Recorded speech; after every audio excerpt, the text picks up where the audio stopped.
Olá, pessoal. Vamos ver agora como foi o processo de urbanização em países subdesenvolvidos. Fazendo uma comparação rápida, a urbanização em países subdesenvolvidos ela é muito mais recente que aquela ocorrida em países desenvolvidos. Ou seja, ela é fruto de um momento tecnológico muito mais avançado. Aí você me pergunta, o que isso tem a ver com o processo de urbanização? É simples. Hoje, as indústrias, elas demandam uma menor quantidade de mão de obra desqualificada. Elas demandam uma mão de obra qualificada em peso e a desqualificada vai gradativamente perdendo espaço. Qual é a grande questão que isso envolve? O número de vagas de emprego também é menor. Então, se você reparar nesse momento, o campo está altamente mecanizado e cada vez mais tecnológico, ao mesmo passo que a indústria está contratando cada vez menos pessoas, também devido ao alto grau de mecanização e o processo de automação surgindo.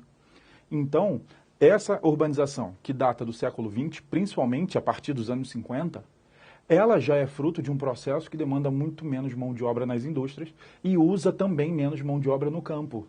Por isso que um fato muito importante para você ter em mente na hora de fazer uma prova é que esse crescimento em países subdesenvolvidos, ele também gera um processo chamado de hipertrofia do setor terciário. O que isso quer dizer? Um crescimento exagerado de pessoas trabalhando no setor terciário. Justamente por quê? Porque os setores primários, no caso do nosso exemplo, a agricultura, e o setor secundário, no caso a indústria, estão precisando de um número menor de mão de obra. Então nós vamos ter um setor terciário inchado. Falando sobre o processo de crescimento das cidades, o processo de urbanização, da chegada dessa população aos subdesenvolvidos, nós temos como características. Primeiro, o processo acabou sendo muito rápido. Esses países, que a gente chama também de países de industrialização tardia, eles passaram muitos séculos, muito tempo dependendo da economia agrária e geralmente agroexportadora. Então as pessoas estavam muito concentradas no campo. E esse processo de industrialização repentina, ele fez com que um número muito grande de pessoas migrassem num tempo muito curto para as cidades.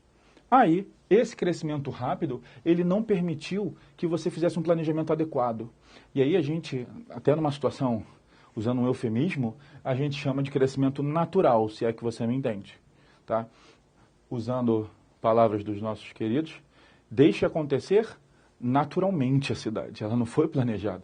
Surge um pedaço da cidade, esse pedaço ele está inchado, surge outro pedaço da cidade que vai ficar inchado, e aí vem outro pedaço da cidade, e daqui a pouco para fazer uma obra você tem que quebrar o que antes foi feito e fazer um novo corredor que vai gerar mais gente chegando nesse lugar, que daqui a pouco vai demandar outra obra, e aí você vê que não existe um planejamento claro.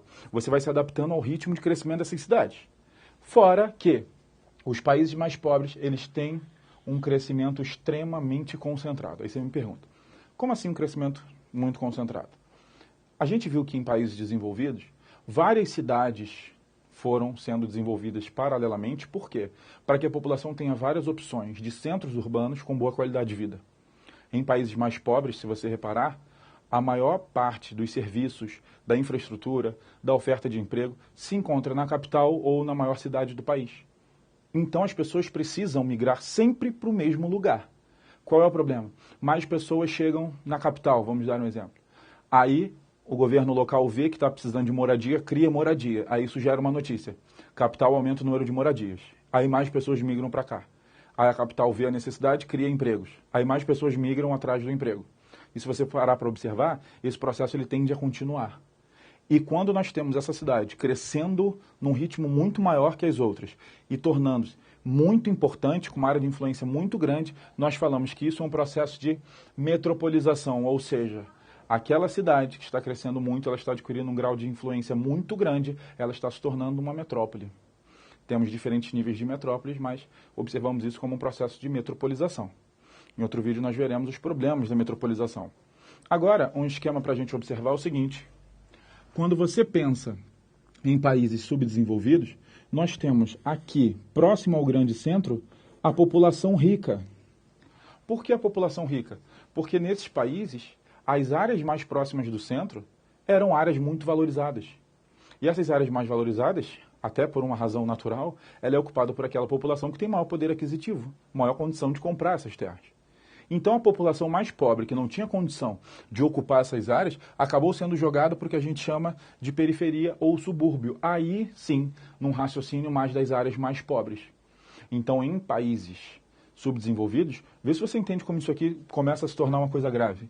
eu tenho a menor parte da população rica localizada próxima ao centro. E eu tenho a grande massa de população mais pobre localizada longe do centro. Ou seja, eu tenho um volume imenso de pessoas fazendo esse deslocamento, geralmente diário. Então, são cidades que começam a apresentar problemas, inclusive no seu funcionamento. Esse processo ele não vem sozinho, não vem só no trânsito. Eu tenho uma série de problemas e esses problemas nós veremos num vídeo onde enxergaremos os problemas oriundos da metropolização.